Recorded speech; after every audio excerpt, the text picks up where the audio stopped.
नमस्कार, मी संदर्भ ग्रंथपाल प्रसाद भडसावळे।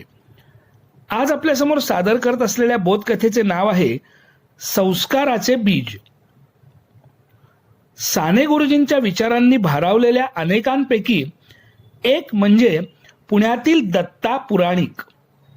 गुरुजींच्या विचारांचा प्रसार व्हावा, नव्या पिढीवर संस्कार व्हावेत म्हणून पुराणिक यांनी गुरुजींचे श्यामची आई हे पुस्तक घरोघर पोचवण्याचा संकल्प केला।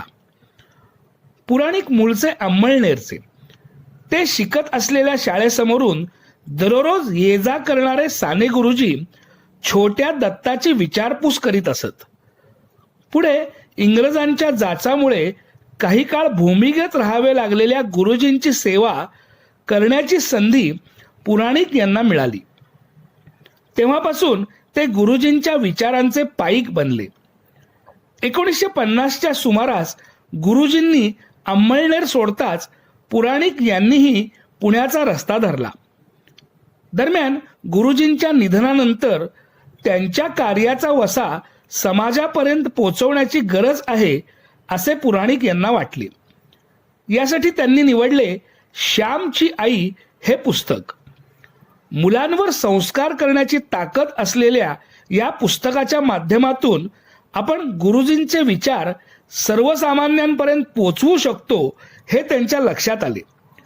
पुण्यातील अनाथ विद्यार्थी गृहातून त्यांनी श्यामची आईच्या प्रती विकत घेतल्या आणि घरोघर जाऊन ते विकू लागले। गरजू मुलांना ते अत्यंत अल्प किमतीमध्ये हे पुस्तक उपलब्ध करून देत।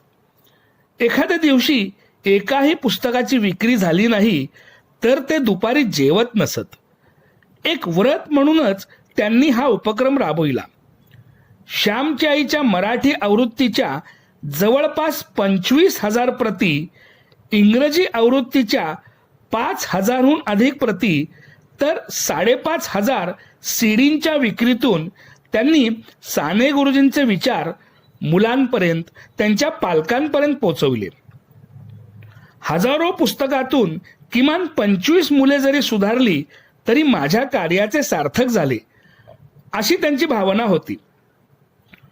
समाजात सदाचार रुजवण्यासाठी अशा उपक्रमांमधून खारीचा वाटा उचलणारी पुराणिक यांच्यासारखी माणसं नकळतपणे सुसंस्काराचे बीज रुजवीत असतात। धन्यवाद।